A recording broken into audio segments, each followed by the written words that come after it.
Hello, welcome back to BB Science and Medical Media. This morning, we are going to have a look at a very interesting topic titled Polymerase Chain Reaction, PCR. And this will be our presentation outline. You look at the history behind this powerful technology. You have an overview. Then you look at what a chain reaction is. You look at the disadvantages and advantages of PCR. Then the things that one needs for PCR. You look at the entire PCR process, how it is done or how it works. You look at thermal cycling parameters, that's the conditions needed or the conditions that one needs for PCR. You look at what we call multiplex PCR. You also have a look at some commercial kits for PCR. Then you have a look at factors that affect PCR. You also have a look at controls that one can use to monitor the success of PCR. Then you have a look at something called a direct PCR. But before we continue, please don't forget, once again, subscribe to my channel. Hit the bell so that you'll be notified of any new video that I upload. Also, share this video. Leave all your comments in the comment section. Or if you have any question, you can leave it in the comment section. And I'll try my best to answer you. If you also have any comment or any suggestion, you can also as well leave it in the comment section. You should also don't forget to like this video. I hope each and every one of us has subscribed to my channel. Thank you.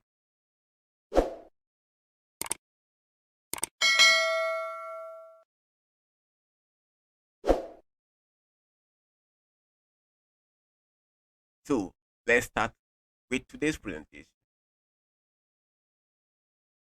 History. The development of the polymerase chain reaction, short form PCR, has been a major breakthrough in the scientific world.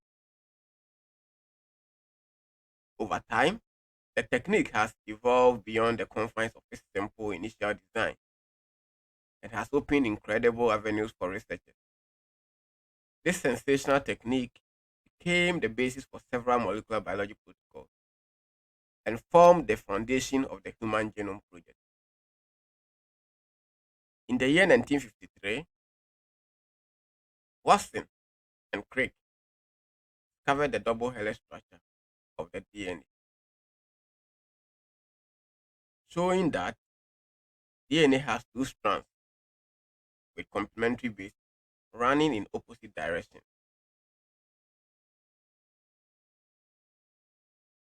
More importantly, their report muled over the possibility of a copying mechanism for DNA. Their double helix structure won them the Nobel Prize in 1960. The first DNA polymerase was identified by Arthur Kornberg in 1957 during his studies on the DNA replication mechanism. This enzyme needed a primer to start copying the template and could create DNA only in one direction. In 1971, Gopal Khurana, a Nobel Prize winner for his part in the genetic code discovery, and his team of researchers started working on DNA repair synthesis. This technique sought to simplify gene synthesis by using artificial primers and templates that help DNA polymerase to copy the desired gene segment. Although this technique used DNA polymerase repeatedly, similar to PCR, it employed only a single primer template complex, and exponential amplification was not possible using this technique. Around the same time, Charles Gleb from Coroner's lab envisioned the use of a two primer system, which might help in desired DNA segment replication, forming an early precursor to PCR.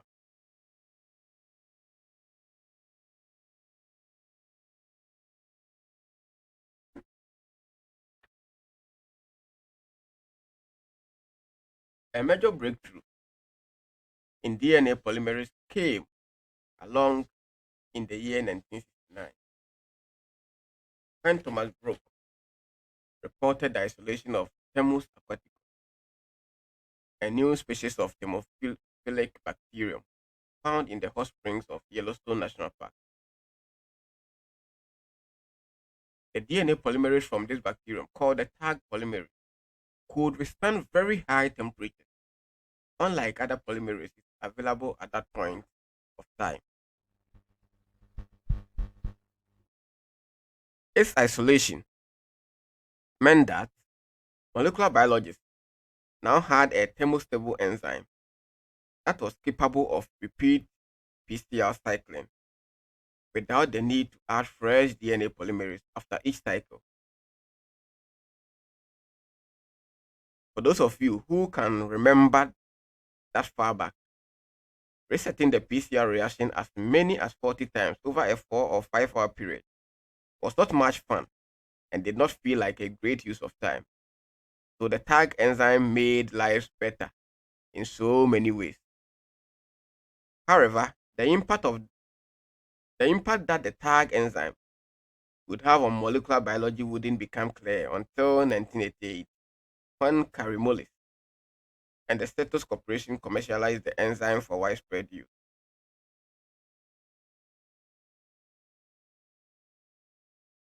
Tag polymerase was an instant success, even winning Science magazine's Molecule of the Year in 1989. In combination with the release of the first PCR cyclist, we could now finally say goodbye to those laborious afternoons in front of the water bath and instead amplify our DNA using automated equipment.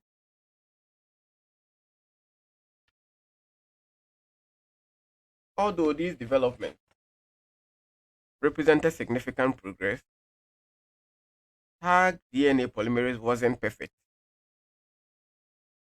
It was unstable at high temperatures and error prone,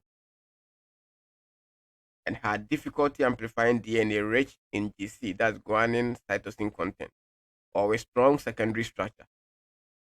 These factors played a role in the stunted development of PCR early on, particularly in applications that required high specificity and reliability. It quickly became apparent that the development of DNA polymerases was intrinsically linked to the effective leverage of PCR, and that to increase the power of PCR and open up a wider range of applications, there was a need to engineer more advanced DNA polymerase. The late 1980s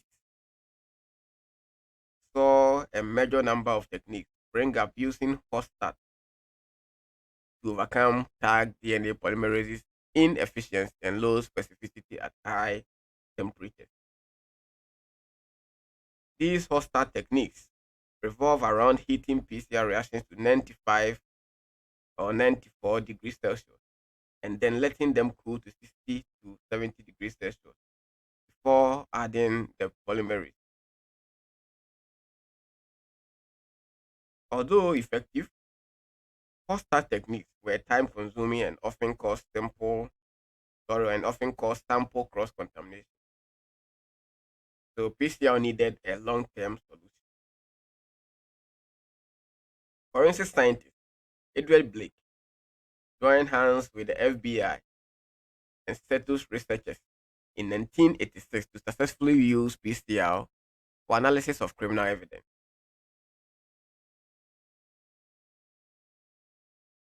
But it was not until 1989 that highly sensitive DNA fingerprinting tests were devised based on the PCR technique, making it an integral part of criminal investigation. In 1987, DNA from a strand of human hair was amplified using PCR, and this confirmed the ability of PCR to amplify DNA present in degraded samples, part of forensic evidence.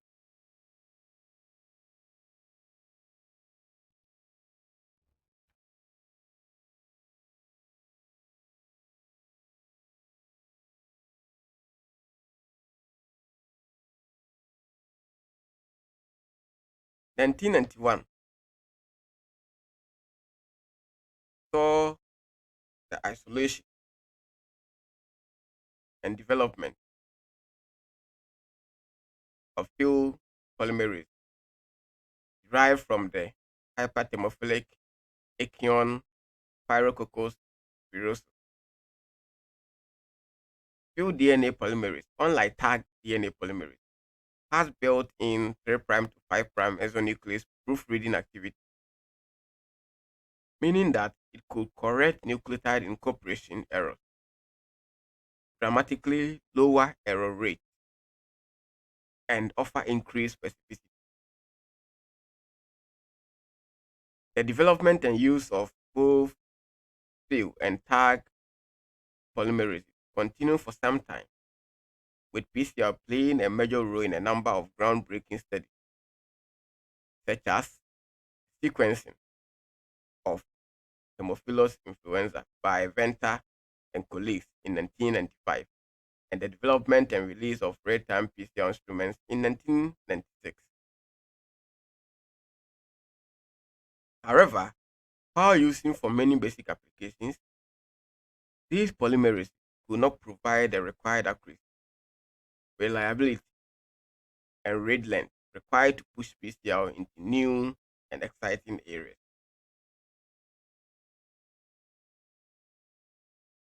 The introduction of fusing DNA polymerases in 2003 was probably the first step in the development of truly next generation polymerases and high fidelity PCR.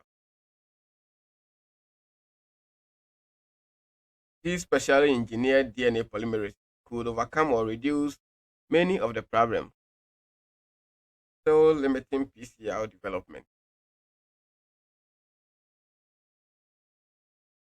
created by fusing the core components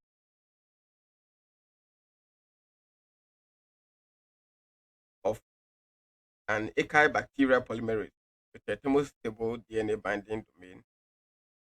First, fusing high fidelity DNA polymerase possessed strong proofreading ability and were incredibly stable at high reaction temperature. Additionally, by using a specialized DNA binding domain, the affinity of the polymerase for double stranded DNA was increased exponentially. The development of these next generation polymerases, alongside the development of both real time and digital PCR technology, has guaranteed that PCR will play an important part in the future of life science research and human healthcare. Best of all, researchers can now be much more confident that the results of their PCR analysis are truly reflective of the DNA sequence they are trying to amplify, rather than mistakes caused by a sloppy polymerase. So now let's have a look at overview of PCR. PCR is an enzymatic process that enables a particular sequence of the DNA molecule to be isolated and amplified, that's copied, without affecting the surrounding regions. It is generally designed so that only a small segment of the DNA of interest is copied, and this is accomplished with extremely high fidelity to the original. The technique allows extremely small quantities of DNA to be amplified. Under optimal conditions, DNA can be amplified from a single cell. This makes it very useful in forensic casework in which DNA samples are frequently limited in both quantity and quality. For instance, PCR has been applied to the identification of DNA from saliva residues on envelopes, stamps, drink cans, and cigarette butts.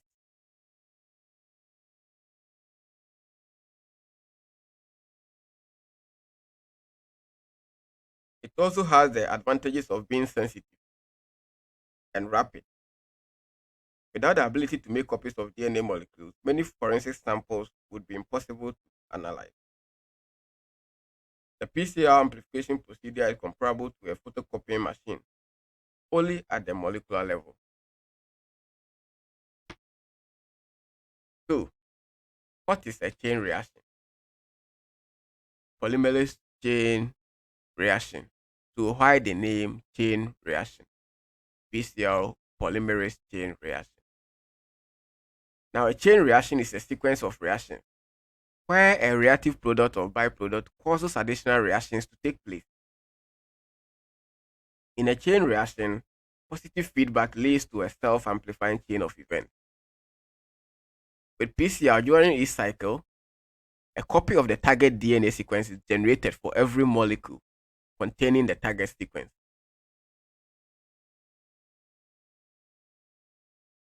Let's look at some advantages of PCR. The first advantage is that very small amounts of DNA template may be used from as little as a single cell. That is why we earlier said that it is very useful for forensic evidence. Two, DNA degraded to fragments only a few hundred base pairs in length can serve as effective templates for amplification. Large numbers of copies of specific DNA sequence can be amplified simultaneously with multiplex PCR reaction. We will come to what a multiplex PCR reaction is. Contaminant DNA, such as fungal and bacterial sources, will not amplify because human specific primers are used. It means the primers are specific for humans. So, when let's say fungal or bacterial sources are present, it's not going to target that kind of DNA. Also, maybe if you're working on bacterial DNA, your primers will be specific for bacterial DNA. So anything aside that bacterial DNA will not be a concern for you, Dana. Commercial kits are now available for easy PCR setup and amplification. So companies have manufactured ready to use kits for you, the analyst. Disadvantages of PCR. A target DNA template may not amplify due to the presence of PCR inhibitors in the extracted DNA. So there are something that we call PCR inhibitors that if they get into your final that your final DNA after extraction, it can interfere with your PCR process. Amplification may fail due to sequence changes in the primer binding region of the genomic DNA template. Contamination from other human DNA sources besides the forensic evidence at hand or previously amplified DNA samples is possible without careful laboratory technique and validated protocols. Same way, depending on the sample you are working on. If you are working on bacterial sample, contamination from other bacterial sources can also be a challenge. If you are working on fungal DNA, contamination from other fungal DNA can also be a challenge.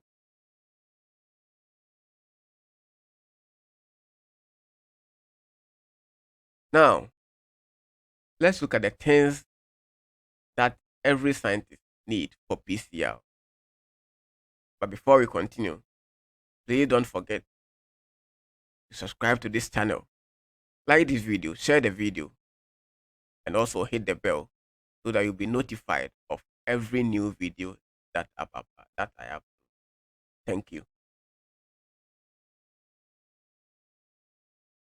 So let's look at the things that we need for PCR. A PCR sample is prepared by mixing several individual components and then adding deionized water to achieve the desired volume and concentration of each of the components. Commercial kits with pre-mixed components may also be used for PCR. These kits have greatly simplified the use of PCR, especially in forensic DNA laboratories. The most important components of a PCR sample are the two primers. The other components of a PCR sample consist of template DNA that will be copied, deoxynucleotide triphosphate, that's the NTP, and a DNA polymerase. It is common to prepare a master mix that can then be dispensed in equal quantities to each PCR tube.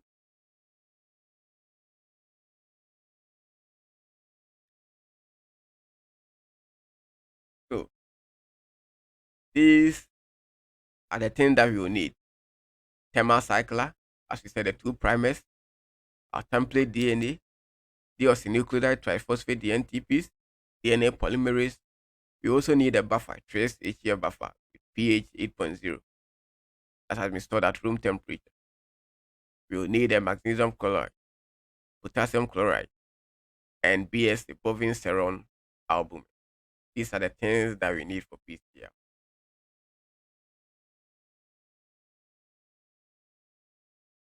And these are the concentrations for each of the things or the reagents that we need for PCR. So we look at trace HCl. We normally need a concentration between 10 to 50 millimolar. Then magnesium chloride, we normally need 1.2 to 2.5 millimolar. Potassium chloride, 50 millimolar. Deoxynucleotide triphosphate, we normally need 200 micromolar each of the ATP, the TTP, the CTP, DGTP. DNA polymerase, that's the thermal stable DNA polymerase. We normally use 0.5 to 5 units. BSA, we normally need concentration of 100 microgram per ml. Primers, we normally need between 0.1 to 1.0 micromolar. Then the template DNA, we normally need between 1 to 10 nanogram of the template DNA. But then with forensic evidence, you can even use below uh, the 1 nanogram that we are talking about.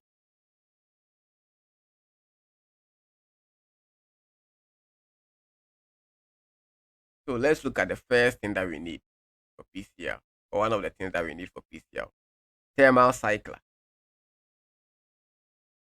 The PCR requires tightly controlled thermal conditions, and these are achieved by using a thermal cycler or thermocycler.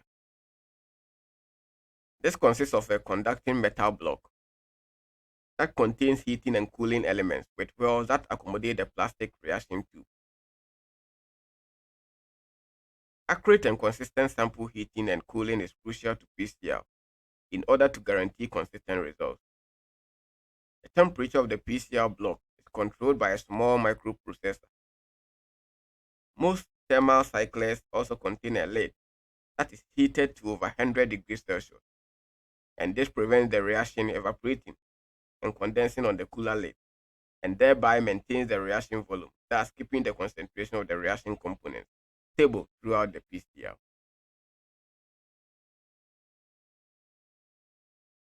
There are a wide variety of thermal cycler options available from multiple manufacturers. These instruments vary in the number of samples that can be handled at a time, the size of the sample tube, and the volume of reagents that can be handled, and the speed at which the temperature can be changed. The most prevalent thermal cycler in forensic DNA laboratories today is the Gene Amp 9700, manufactured by Applied Biosystems. The 9700 is typically used to heat and cool 96 samples in 96 well microplates. So these are some examples of thermal cyclers. You can see this one manufactured by Benchmark. You can see the name here. This one from Benchmark. Then this is another one, another thermal cycler. And this is the one we talk about, the most common type in most forensic laboratories.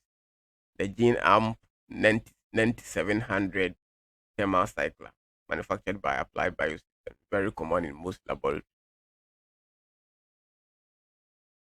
So normally this is the 96 well. So if you're using a 96 well plate, you put the plate in here with your prepared PCR sample. Then if you are using single tooth tool here, you load them into the various wells over here. You close it and then you can start your process. Same applies to the rest of the thermal cycles.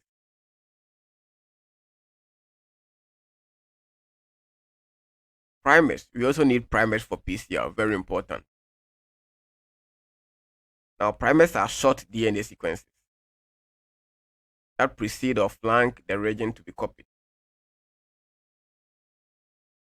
They are short synthetic pieces of DNA that are new or bind to the template molecule either side of the target reagent. A primer acts to identify or target the portion of the DNA template to be copied. It is a chemically synthesized oligonucleotide that is added in a high concentration relative to the DNA template to drive the PCR sample. Considerable knowledge of the DNA sequence to be copied is required in order to select appropriate primer sequences. There are a number of basic guidelines for primer design.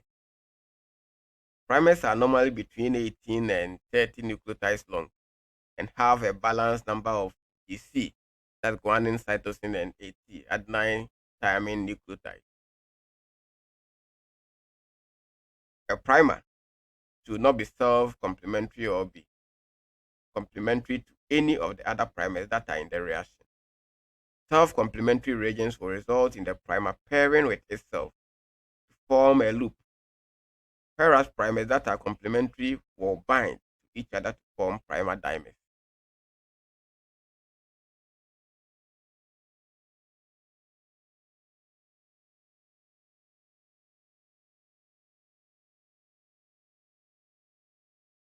So these are what we call primers. This is one primer, and this is the second one. And this is a DNA template. This is another template. So this used to be double stranded, but after heating the DNA, the strands separated. So one primer will bind to one strand of DNA, and the other primer will also bind to the next. You look at the more detailed explanation of this. So these are the two primers, short sequences of DNA.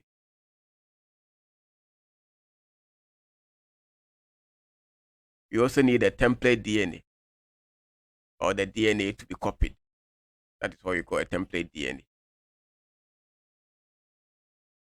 So typically following DNA extraction and quantification, an appropriate amount of genomic DNA would be added to the PCR reaction. The amount of DNA added to a PCR depends on the sensitivity of the reaction. For most forensic purposes, the PCR is highly optimized so that it will work with low levels of template because we are likely to encounter very low levels of template DNA in most forensic cases. Most commercial cases require between 0.5 to 2.5 nanograms of extracted DNA for optimum results. Most forensic profiling can be carried out successfully with fewer templates, even below 100 picograms. However, the interpretation of profiles can become more complex as the amount of template DNA is reduced. We also need trace HCl, that's the buffer, for our PCR. Trace HCl with pH 8.0 or between 8.0 to 8.3 maintain the stability of the reaction. Constant pH and salt conditions throughout the PCR reaction. This prevents the degradation of the DNA molecule. Sorry, I repeated this statement. Let's continue. We also need potassium chloride for our PCR. Potassium chloride facilitates the elongation of the primer DNA complex. The potassium ion of the potassium chloride binds to the DNA backbone, the same as what magnesium ions does. This binding decreases the electrostatic repulsion between two DNA strands and facilitates the elongation preferentially. An increased concentration of potassium chloride also increases the power of denaturation, especially for the shorter DNA, that's up to 1000 base pairs. This performance is disappointing for the longer DNA. The final reaction concentration of the potassium chloride in the PCR reaction is between 25 millimolar to 100 millimolar. You also need magnesium chloride. Magnesium chloride is a critical component of the PCR. The primers bind to the template DNA to form a primer template duplex. Magnesium chloride stabilizes the interaction. The concentration of magnesium chloride is typically between 1.2 millimolar and 2.5 millimolar. The template primer stability increases with higher concentrations of magnesium chloride.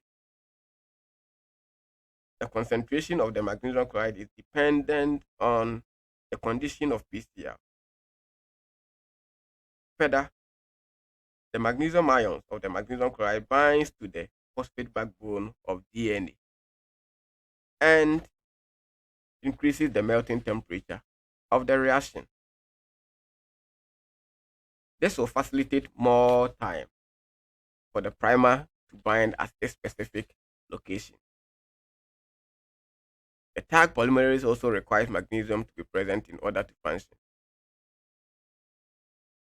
If you want to master the PCR technique, you should learn how to use magnesium chloride wisely in different reactions.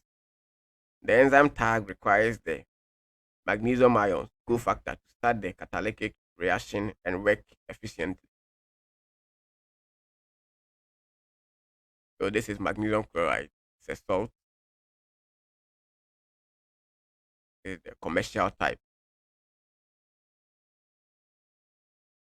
We also need BSA, bovine serum albumin, for our PCR.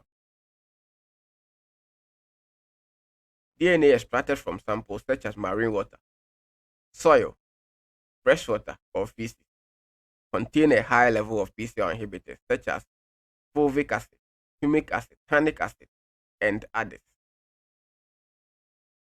These inhibitors can hinder in the elongation of the newly grown DNA strand. BSA, a natural protein, can prevent the PCR reaction from such types of inhibitors. The viscous nature of BSA prevents the sticking of PCR reagents onto the wall of the PCR tube, thereby increasing the surface for the reaction to occur. The concentration of BSA should be between 300 nanogram per microliter to 600 nanogram per microliter into the PCR reaction. So this is BSA.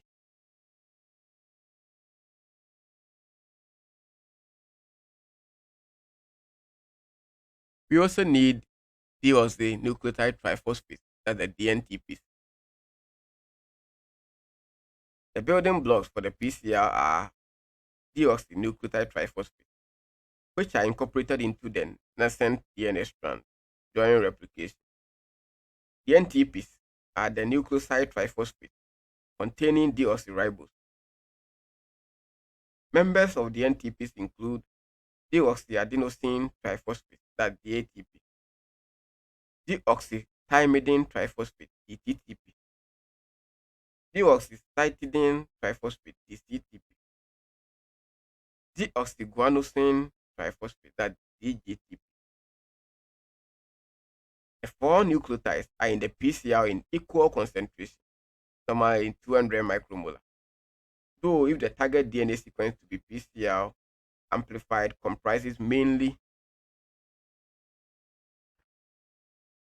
the ATP or the TTP, that's the AT ratio, or mainly the GTP plus the CTP, that's the GC ratio, then the molar ratio of the DNTPs added to the PCR mix may be altered in order to take into account this imbalance. DNTPs are usually purchased either individually or as an equimolar mix, that's as a mixture from commercial suppliers, example Roche or Promega, and are chemically stable when stored in slightly alkaline aqueous solutions at minus 20 degrees Celsius. However, it should be noted that the NTPs are naturally acidic in solution, hence working and stock solutions may have to be neutralized with alkali compounds prior to long-term storage. Neutralized DNTP solutions are normally adjusted to 10 millimolar stock solutions by spectrophotometry or by adding the correct volume of sterile water to the lyophilized product directly after its chemical synthesis. So this is guanine, this is adenine, thymine, and cytosine.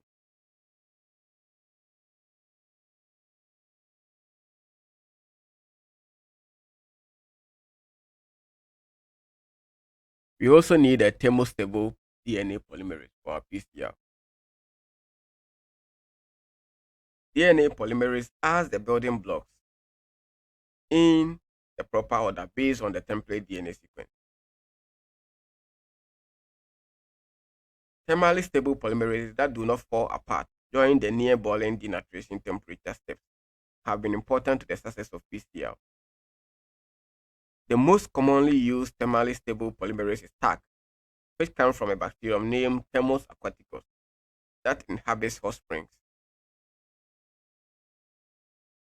The first PCR were carried out using a DNA polymerase that was isolated from E. coli. In each cycle of the PCR, the enzyme was inactivated by the high temperatures in the denaturation phase, and fresh enzyme had to be added. Fortunately, this is no longer necessary. Scientists were able to isolate the DNA polymerases from the hemophilic bacteria, Thermus aquaticus.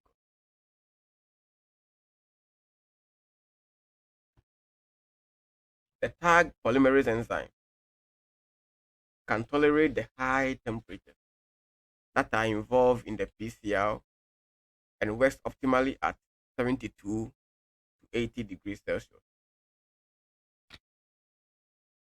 Using the thermostable enzyme greatly simplifies the simplifies the PCR procedure and also increases the specificity, sensitivity, and yield of the reaction. The tag polymerase enzyme exhibits significant activity at room temperature that can lead to the creation of non-specific PCR products. Adding the enzyme to a preheated or hot start reaction reduces the non-specific binding and again improves the specificity and yield of a PCR. Modifications to the commonly used tag polymerase led to the development of the AmpliTag Gold polymerase from Applied Biosystem.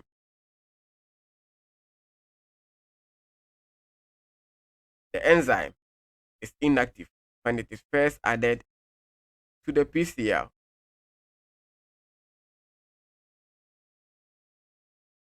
It only becomes active after incubation at 95 degrees Celsius for approximately 10 minutes. This hot start enzyme allows the PCR to start at an elevated temperature and minimizes the non-specific binding that can occur at lower temperatures.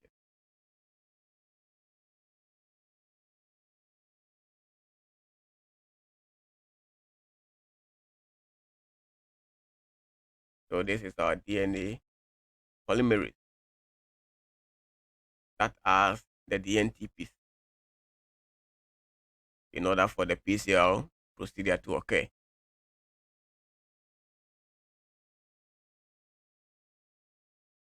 Now let's look at the PCR process, the various steps in the PCR process. But before we continue, once again, don't forget to subscribe to this channel for me.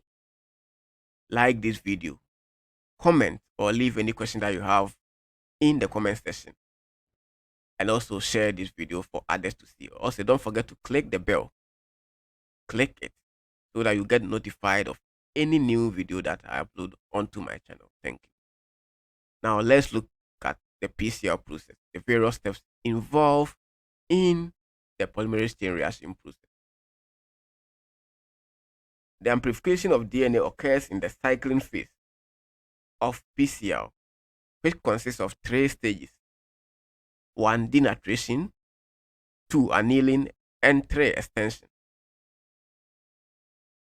The normal range of cycles for a PCR is between 28 and 32.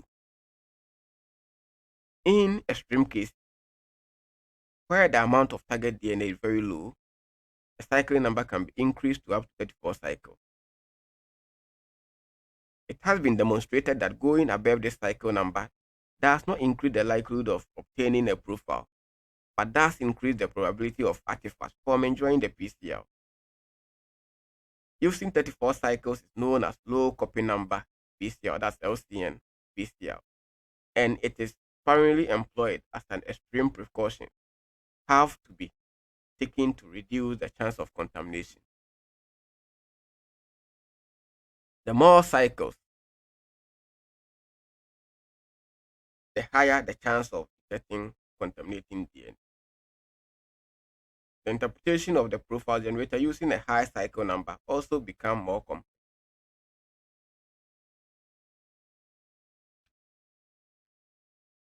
During each cycle, a copy of the target DNA sequence is generated for every molecule containing the target sequence.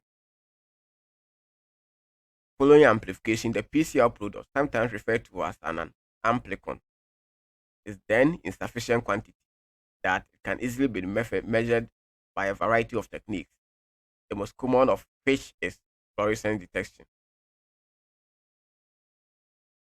In the ideal reaction with 100% amplification efficiency, approximately a billion copies of the target reagent on the DNA template have been generated after 32 cycles.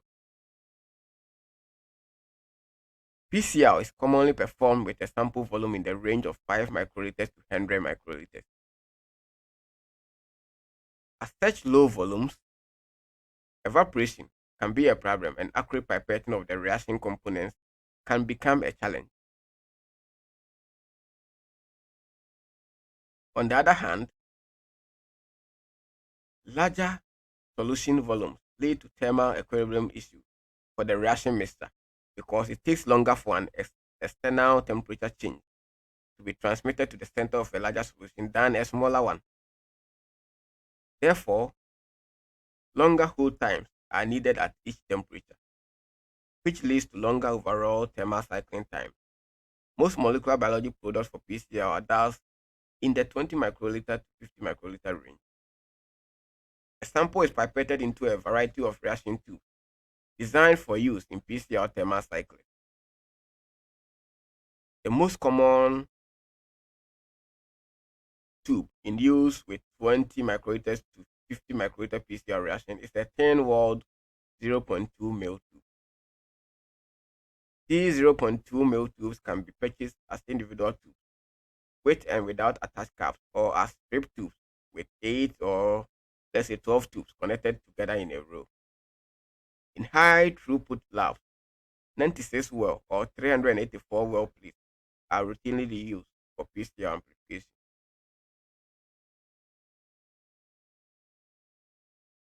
So now let's look at the steps in detail. So the first step is denaturation. That's the first step of the PCR process. So the first step is to separate the two strands of the DNA double helix. That's what we call denaturation, so that each strand can be used as a template for the synthesis of a new strand. A sequence of bases added to make a single strand of DNA into a double strand is determined entirely by the previously existing strand. So denaturation is accomplished by subjecting the DNA to fairly high heat, normally 94 or 95 degrees Celsius, necessitating the heat stable tag enzyme. So in the denaturation state, the reaction is normally heated to, as I said, 94 to 95 degrees Celsius. And this causes the double-stranded DNA molecule to melt, forming two single-stranded molecules. DNA melts at this temperature because hydrogen bonds that hold the two strands of DNA molecule together are relatively weak. The second step in the PCR process is what we call annealing. So the second steps involve the annealing of DNA primers. That is the binding of the primers to the separated strands. Primers, like the probes that were used in precision fragment length polymorphism (RFLP), are short synthetic pieces of DNA that match defined locations by a complementary base pairing. In this case, they are called primers because they mark the starting location of the synthesis of new DNA and prime the reaction. Two different primers define the endpoint of a particular segment that is to be amplified, one at each point, one at each end. As the temperature is lowered, that is after denaturation, typically to 50 to 65 degrees Celsius, the oligonucleotide primers anneal or bind to the template. The primers are in molar access to the template strands and bind to the complementary sequences before the template DNA reassociates to form double-stranded DNA. The temperature for annealing is usually 35 degrees Celsius lower than the melting temperature of the oligonucleotide primer. The annealing temperature is critical. If it is too high, a very low quantity of amplicon is yielded because of failure of annealing between the primer and the template. If the annealing temperature is too low, non-specific amplification can occur. So let's look at the third step in PCR process called extension.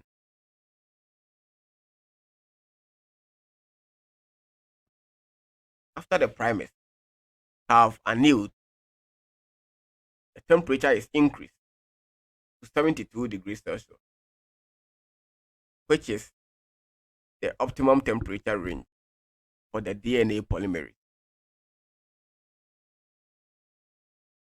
The raw materials of DNA, that the single bases, are hooked together by the tag polymerase to create new DNA strands.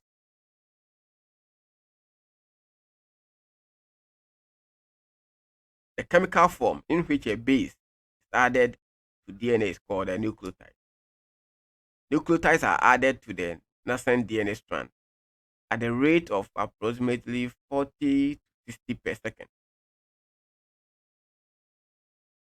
The location and order are exactly defined by the original strands of DNA and the primers. If the next base on a beginning template of DNA is an A, that's adenine, it will only pair with a thymine, a T. So the enzyme pulls a free T from the raw material and adds it to the growing end of the new strand.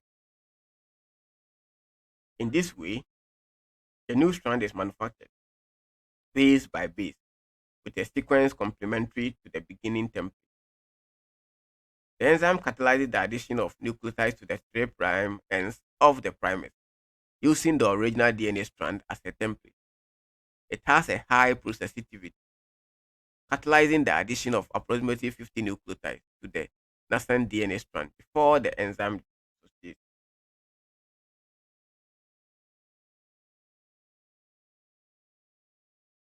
Several tag polymerase enzymes will associate and dissociate during the extension phase of the longer PCR product. At the end of the first cycle of PCR, the segment of interest has been duplicated. So the three steps, these three steps that we just talked about, the denaturation, the annealing, and the extension, are repeated over and over again, each time doubling the number of copies of DNA and ultimately resulting in millions of copies identical to the original. So by the time you are done with, let's say, from 29 cycles, 30, 31, 32 cycles, you will generate a lot of copies, a lot of copies. So that is why the process or this PCR process is often called molecular photocopying, because we are making copies of the original DNA template or the original sequences that we are interested in.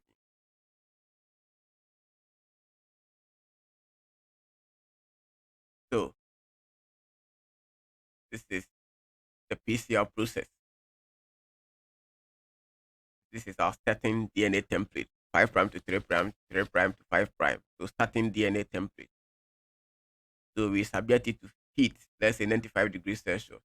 Then the two strands will separate. So we have one strand here, the other one here.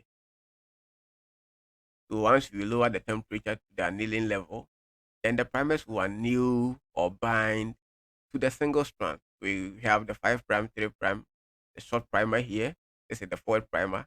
And the reverse primer will also bind to this plate. They always bind to the 3 prime end of the original DNA strand. So this one binding to the 3 prime end of this single DNA strand, and the reverse primer doing same here, 3 prime end. Then the primers extend the they extend themselves, or they add the NTPs. So the extension process takes place. So this is the original primer, the original reverse primer here. But then if you look at this one, this picture over here, it has extended. It has added the DNTPs to it. So let's say if originally this place is A on the single strand of DNA, the primer will pull a T and add it here. If this place is G, it will pull a C. If this place is A, it will pull a T here. Same way. So that to form a complementary strand to this single strand. Same happens over here. So it also extends in this direction. If you look at the direction of the original strand, it's from the 3 prime to 5 prime. But direction of the primer itself is 5 prime to 3 prime. So the process repeats itself using this new strand and the original strand from this place as templates to and make copies. So by the time we are done with several cycles, we will have millions of copies of this original DNA strand. So the cycle is repeated and copying DNA exponentially. Same picture here, the same explanation. So double-stranded DNA is denatured by heating to 95 degrees Celsius. Then we have the two separate strands. Then at approximately 60 degrees, primers anneal or bind to complementary bases, flanking the region of interest. So these are the region of interest. So they flank the regions of interest. This DNA strand is indeed long, but this side from here to here is the region of interest. So that's where the primers target. This is the region or the sequence of interest. Then this one extends in this direction. This primer also extends in this direction.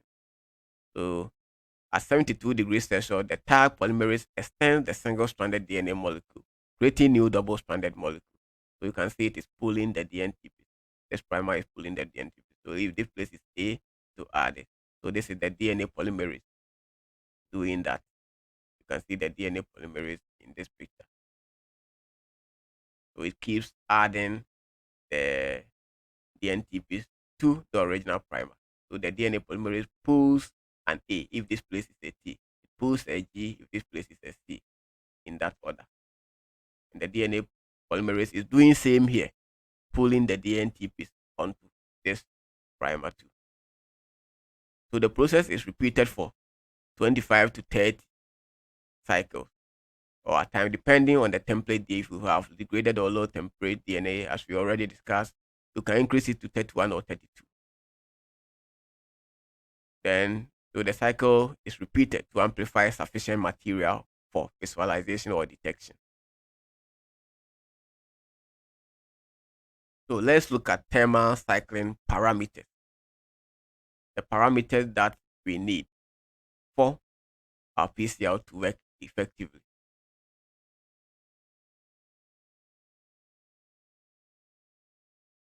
So a wide range of PCR cycling protocols have been used for various molecular biology applications. The primary reason that PCR protocols vary is that different primer sequences have different hybridization properties and thus are new to the DNA template strands at different rates. Annealing time and temperature are some of the most critical parameters to optimize with especially with multiplex PCR. Alternatively, primer sequences may be altered during development to fit a defined PCR thermal cycling protocol. Most forensic protocols utilize 28 to 30 cycles of PCR with fluorescent detection. To improve detection with low template DNA samples, some laboratories have opted to increase the number of PCR cycles to 31 or even 34 cycles. It is important to recognize that increasing sensitivity through additional cycles needs to be carefully validated as additional artifacts may arise.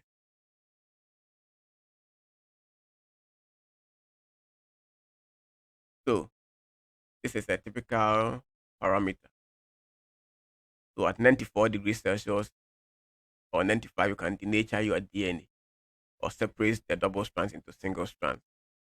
Then the temperature is lowered to 50 to 60 degrees Celsius, between 50 and 60 degrees Celsius, for the primers to anneal to the various single strands. Then the temperature is increased to let's say 72 degrees Celsius for the DNA polymerase to extend the primers. So they add the NTPs to the short primers for us to get double strand DNA again.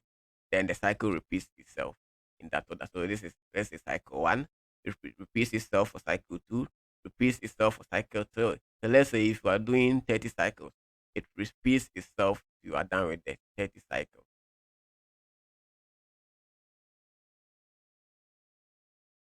So let's look at something that we call multiplex PCR. So the name explains itself. Mean bringing single PCRs and doing everything at a go. So you bring single PCRs together and do a run or do everything at a go. So you are going to amplify multiple sequences at a go, unlike single plex PCR, whereby you are going to amplify just a single target or a single sequence of interest. So the polymerase chain reaction permits more than one reagent to be copied simultaneously by simply adding more than one primer set to the reaction mixture. The simultaneous amplification of two or more reagents of DNA is commonly known as multiplexing or multiplex PCR.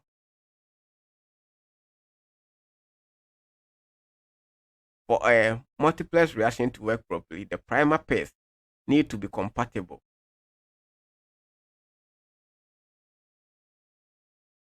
In other words, the primer annealing temperature should be similar. Two, excessive reagents of the complementarity between the primers to be avoided to prevent the formation of primer dimers that will cause the primers to bind to one another instead of the template DNA.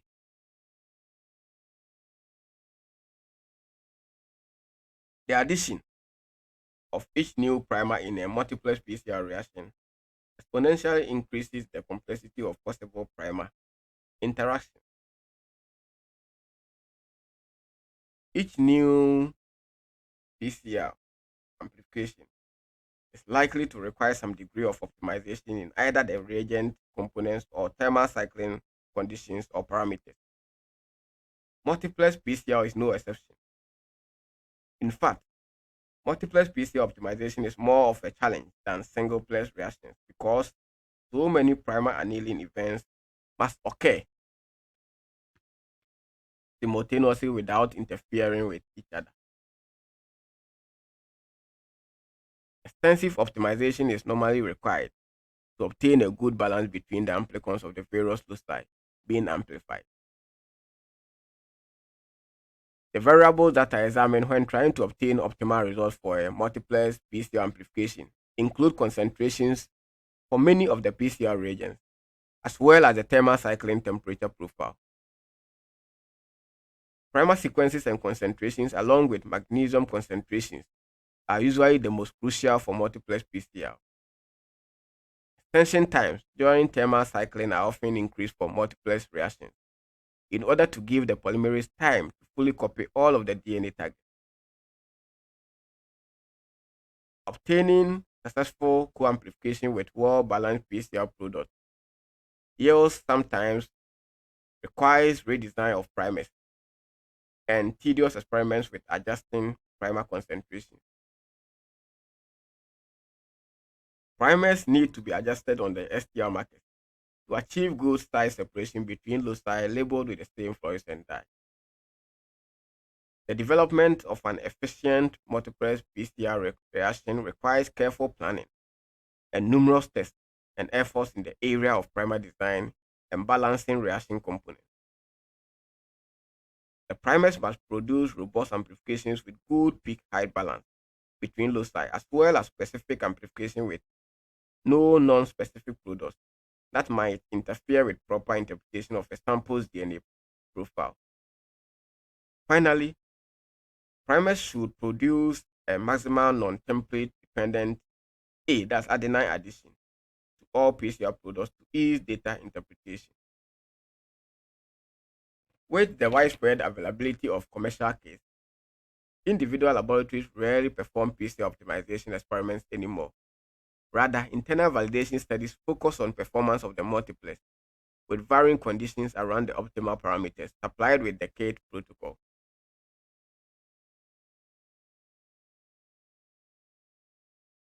So you can see locus A, locus B, locus C. In singleplex PCR, we'll be amplifying A separately, B separately, and also C separately. But in what we call multiplex PCR, we are going to amplify these target sequences. So from this picture, let's say we have three target sequences, locus A, locus B, locus C. We are going to amplify all of them in one reaction. That's at a go. This is what we call multiplex PCR.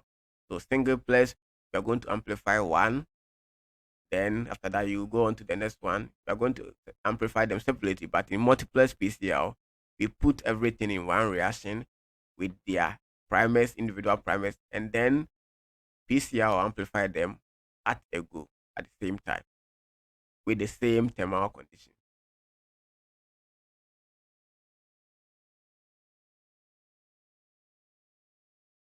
So let's come to commercial case. That's already formulated case produced by companies on the market.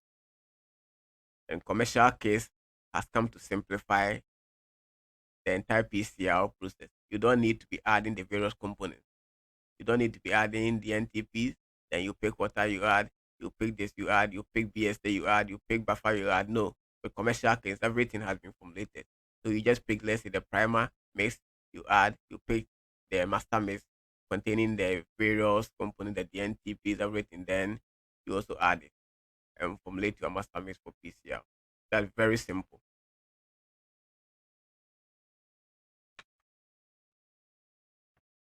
So commercial case. So PCR has been simplified in recent years by the availability of reagent kits or commercial kits that allow a DNA laboratory to simply add a DNA template to a pre-made PCR mix containing all the necessary components for the amplification reaction. These kits are optimized through extensive research efforts on the part of commercial manufacturers. The kits are typically prepared so that a user adds an aliquot of the kit solution to a particular amount of genomic DNA.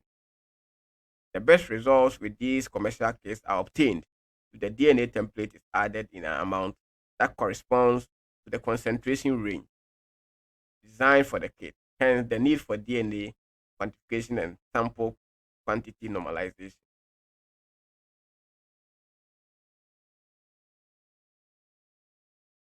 So these are all commercial kits. This is the global filer amplification kit, and it amplifies 24 loci at a go. That's wonderful. You amplify 24 different loci in one reaction. This is the PowerPlex Fusion 60 system, also from Promega. It also amplifies a lot of loci at a go. This is the Identifier Plus PCR amplification kit. It amplifies 16 loci at a go. This is the NGM Detect PCR amplification kit. Also amplifies a lot of loci in a single reaction or at a go using the same PCR parameter. So now let's look at factors that can affect your PCR. So factors affecting PCR. Factors affecting PCR. And the first one is presence of inhibitors. So the PCR amplification process can be affected by substances known as inhibitors, which interfere or prevent the DNA amplification process from occurring properly. These inhibitors can be present in DNA samples collected from crime scenes, that's in forensic cases. Outdoor crimes may leave body fluids such as blood and semen on soil, sand, wood, or leaf litter that contain substances which may co-extract with the perpetrator's DNA and prevent PCR amplification. Textile dyes, leather, and wood surfaces from interior crime scenes may also contain DNA polymerase inhibitors. And if the sample is not a pure forensic sample, like maybe blood, it can also contain its own PCR inhibitor.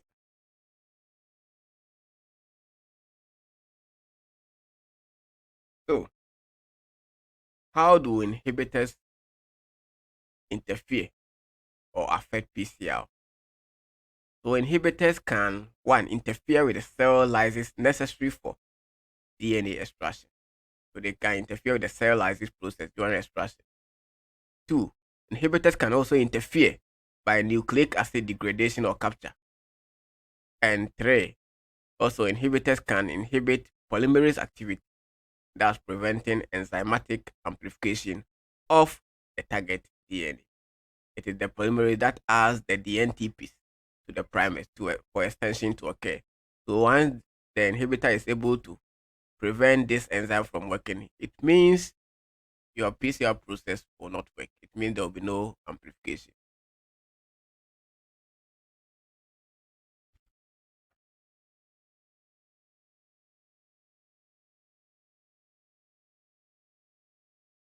So occasionally, substances such as hemoglobin from red blood cells, so whether it's a crime scene sample like a blood stain or even whole blood sample, if it's not a crime scene sample, can remain with the DNA throughout the sample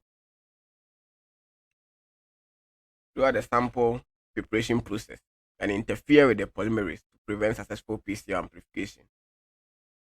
If the tag polymerase enzyme has been inhibited for any reason, no amplification will occur. This will be evidenced by the failure to detect bands if you are using a gel, or if you are using a genetic analyzer, you also not be getting any peaks So the profile will be a null one. This situation will most often preclude obtaining a final typing result. So the results of amplifying a DNA sample containing an inhibitor such as hematin is a loss of the alleles from the larger size STR loci or even complete failure of all loci. So it's either you're going to lose some of the alleles or you're going to get a complete failure. Thus, you'll be getting a null profile. Samples containing PCR inhibitors often produce partial profile results that looks similar to a degraded DNA sample. Thus, failure to amplify the larger STR loci for a sample can be either due to degraded DNA where there are not enough intact copies of the DNA template, or due to the presence of a sufficient level of PCR inhibitors that reduces the activity of the polymerase. So if you have a null profile, it could be that the DNA is also degraded and not necessarily presence of inhibitors. If no PCR product is detected, certain steps of the extraction procedure can be repeated in an attempt to purify the samples of any inhibitors that might prevent the enzyme from working properly. Additionally, other techniques can be used to overcome the inhibition without further purification of the sample. Another amplification run can then be attempted. Reduced size STR amplicons can aid in recovery of information from a sample that is inhibited, since smaller PCR products may be amplified more efficiently than larger ones. So these are some PCR inhibitors and their possible source. So heme or hematin from blood, melanin from tissue and hair, polysaccharides from feces or plant material, bile salts from feces, humic compounds from soil, urea from urine, indigo dye from clothing, collagen from tissue, myoglobin from muscle tissue, calcium from bone. So these are all potential PCR inhibitors and their possible source where they can originate from.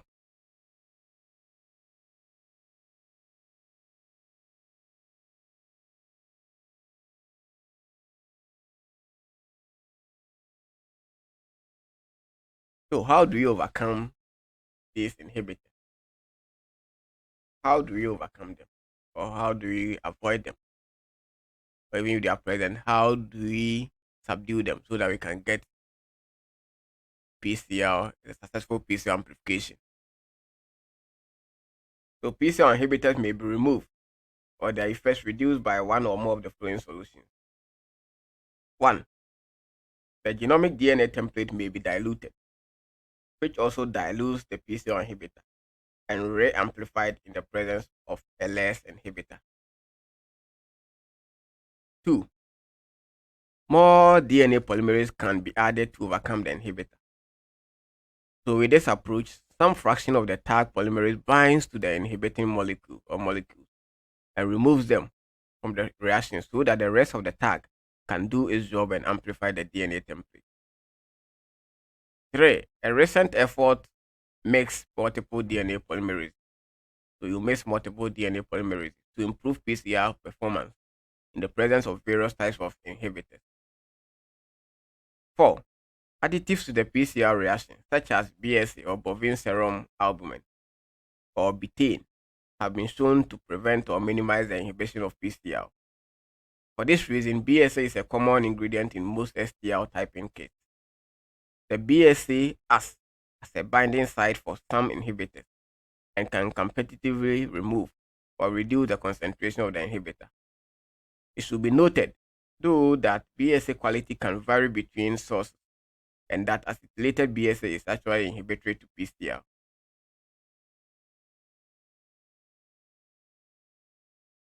Now, another factor is that affects PCR is DNA template degradation.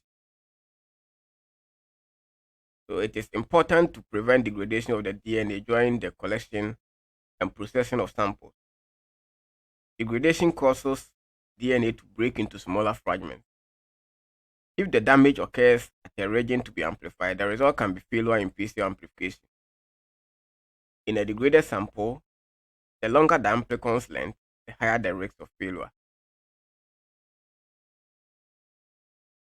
Another thing that affects PCR is low copy number DNA template. Low copy number of DNA is often encountered in forensic samples. When amplifying very low levels, approximately 100 picogram of DNA of a template, a phenomenon in which one of the two alleles fails to be detected from a heterozygote and can falsely be identified as a homozygote is often observed. This phenomenon is also known as the stochastic effect, in which the two alleles in a heterozygous individual are unequally detected at a low level of starting DNA template. Approaches such as increasing the cycle number have been introduced to address the low copy number problem. We also have contamination as something that affects PCR. The great advantage of PCR is that it will amplify DNA from a template of only few cells. This high level of sensitivity can also be a potential disadvantage, as DNA from incidental sources can be present and contamination can be introduced. Throughout the handling and analysis of DNA samples, extreme care needs to be taken to minimize the chance of introducing this extraneous DNA. A scientist setting up the PCR reaction can inadvertently add his or her own DNA to the reaction if he or she is not careful. The most potent source of contamination is previously amplified PCR products. Following a PCR, there are millions of copies of the target sequence that can potentially contaminate subsequent reactions. Each time a PCR tube is opened, there is some aerosol spray, and a single droplet of aerosol will contain thousands of copies of the amplified target, resulting in transfer of some of the amplified product. Laboratory personnel should be appropriately gowned during interactions with samples prior to PCR amplification. The appropriate covering includes lab coats and gloves, as well as facial masks and hairnets to prevent skin cells or hair from falling into the amplification tube. These precautions are especially critical when working with very little amounts of sample or sample that has been degraded. So there are some tips for avoiding contamination in PCR reactions,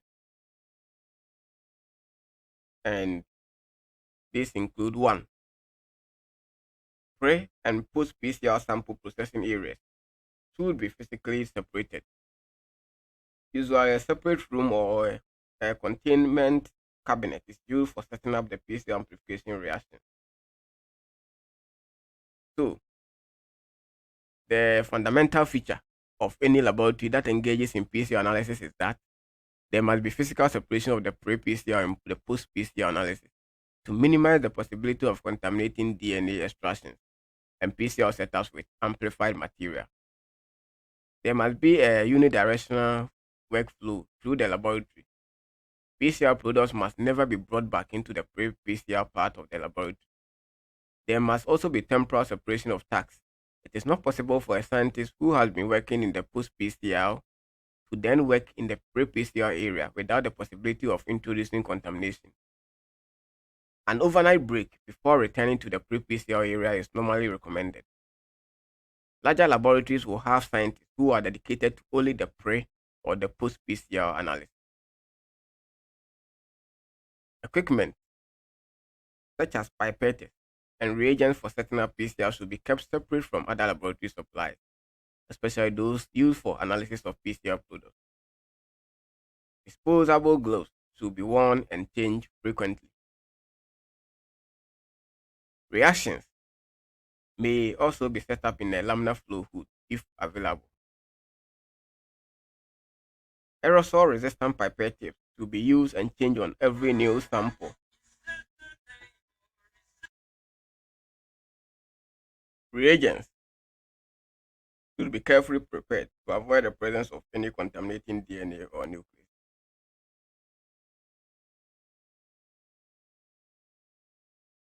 Ultraviolet irradiation of laboratory PCR setup space when the area is not in use, and cleaning workspaces and instruments with isopropanol and or 10% bleach solutions help ensure that extraneous DNA molecules are destroyed prior to DNA extraction or PCR setup.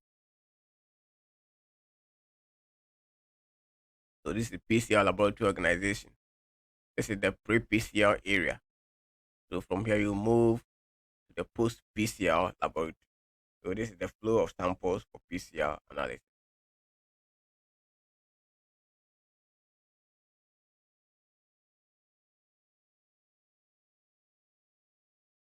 And this is the laminar flow hood that we've already talked about. So you can clean the surface area with 10% bleach and 70% isopropanol. And it has UV in here. So before and after work, you can irradiate inside this laminar flow hood for the UV to degrade or destroy any DNA that might be present in the hood. So it is safer working in this laminar flow hood.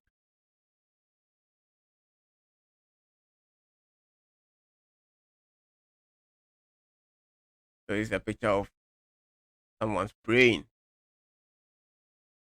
70% ethanol to clean the workbench.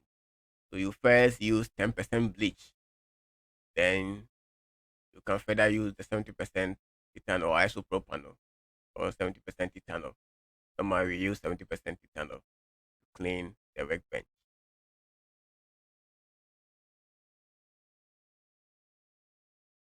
So controls for monitoring PCR.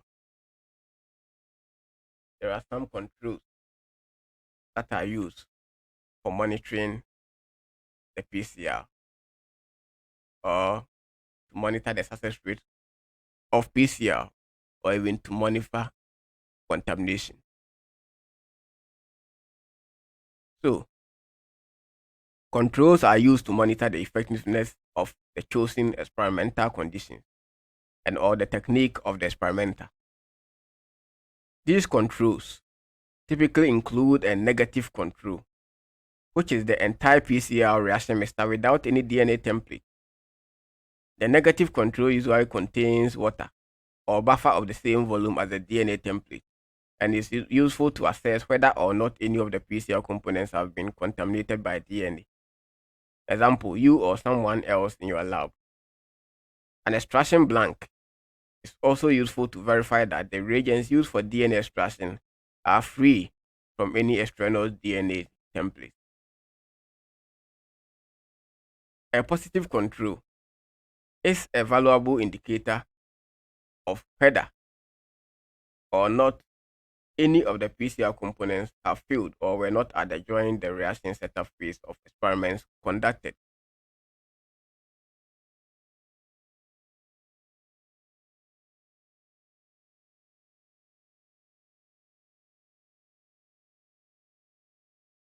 A standard DNA template of known sequence with good quality DNA should be used for the positive control. A positive control shows that PCR components such as reagents and thermal cycling parameters are working properly for amplifying a specific region of DNA. A standard DNA template should be used as a positive control and amplified with the same PCR components used on the rest of the sample. This DNA template should be amplified with the same PCR primers as used on the rest of the samples in the batch that is being amplified. The purpose of a positive control is to ensure confidence that the reaction components and thermal cycling parameters are working for amplifying a specific region of DNA.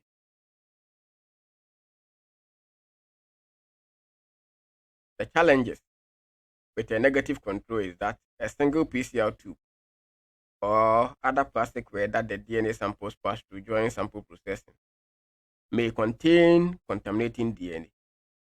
If the contaminant DNA is present in only the negative control PCR tube, then the testing analyst may get a false impression that other samples in the batch are contaminated when in fact they are clean.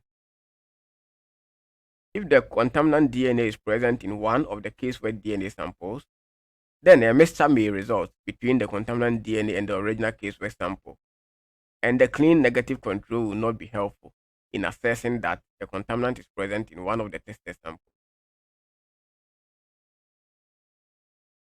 So this is a PCR product that is being viewed on a gel,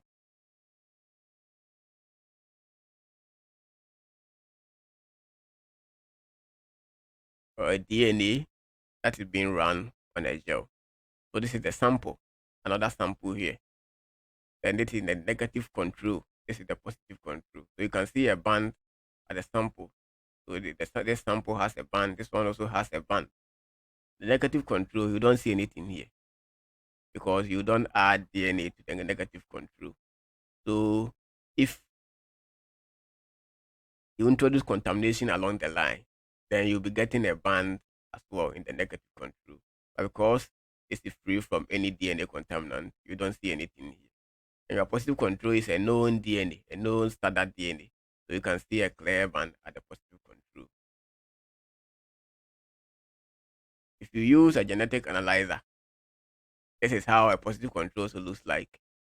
So normally the STR case or the commercial case come with their own positive control. You can as well use your own laboratory positive control. That's a sample with known profile, a sample that you already know the profile.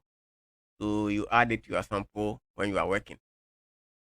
And for a positive control, because you already know the profile, you should get the same thing after going through the entire PCR and electrophoresis process. Then likewise, if you have an if you have your negative control, definitely you have it. You will get a now DNA profile if there was no contamination. So if this is a positive control, in your negative control, you will not be seeing these peaks. These areas will be empty. All these peaks will not be there. And that will be a successful negative control.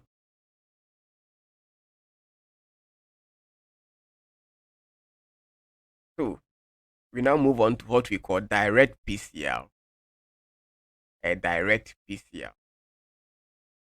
So amplification directly from a blood stain or Barker swab can save DNA extraction time and reagents and may enable greater sensitivity from small samples, as the wash steps involved in DNA extraction often reduce the overall extraction efficiency and sample recovery. The creation of new DNA polymerases, such as fusion high fidelity DNA polymerase, enables increased affinity for double stranded DNA to help overcome PCR inhibitors. Incorporation of more nucleotides per binding event and a decrease in the number of binding events for DNA strand elongation. Next generation STRKs, such as Identify Direct and PowerPlus 16HS, have been engineered to enable PCR amplification in the presence of heme, that's from hemoglobin, and other PCR inhibitors, so that biological samples may be directly amplified without prior purification. So this is one form of direct amplification. So if this is your sample, you just collect a small part of the sample, you put it directly into your PCR master mix, and straight you go to PCR. So you don't go through the extraction process. Your sample directly into your PCR master mix, and you are going to PCR. And another form of direct amplification is also taking your sample, then approximately 10 minutes in lysis buffer. You put it in lysis buffer to lyse it. Then after that, you transfer some of the lysis into your PCR master mix. Then you go to PCR. So the first one, it was directly from sample straight into the PCR master mix. And the second type of direct PCR is your sample into a lysis buffer. Then you take part of the lysis into your PCR master mix, and then you go straight to PCR. So this saves time and cost, and it also helps in sample recovery, because if you have a smaller amount of sample, as in forensic cases, you lose some of the DNA along the line because of the whole lot of process involving a manual DNA extraction. The wash steps take a lot of the DNA away. So if you have such a forensic sample that you are likely to get a minute amount of DNA, doing direct PCR helps a lot.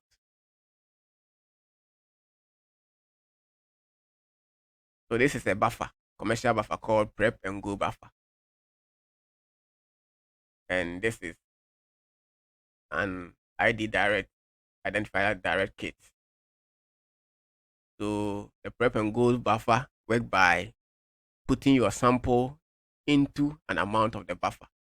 You incubate. So this buffer serves as a lysis buffer. You incubate and then you take part of the lysis and you add it to your PCR master mix from this ID direct and you go to electrophoresis.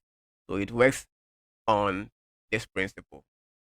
That's putting the sample in the lysis buffer, adding some of the lysis to the master mix, and then you PCR. This is how the prep and go and ID direct identifier direct kit works. Then also identifier direct kit with verifier express PCR amplification kit works on the same principle as discussed, where you put some of the sample in the prep and go, you incubate, you take some of the lysate into the master mix prepared from this verifier express PCR amplification kit, and then straight into your PCR machine. So this has been a long presentation or lecture. Thanks anyway for keeping me company. Thanks for watching.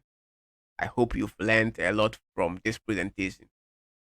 Once again, don't forget to share this video, like it, leave all your comments. Any suggestion that you might also have, leave it in the comment section.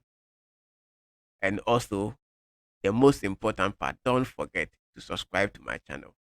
Encourage your friends, especially if you are students, if you are workers in a PCR laboratory, encourage them. If you're in the medical field, I have a lot of videos on my channel. So once you are into science, once you are into medicine, please don't forget to subscribe to my channel. Very important for me. Help me grow my channel. Thank you very much. It's been nice having you for this presentation. Do have a nice day and may God bless you all. Thank you.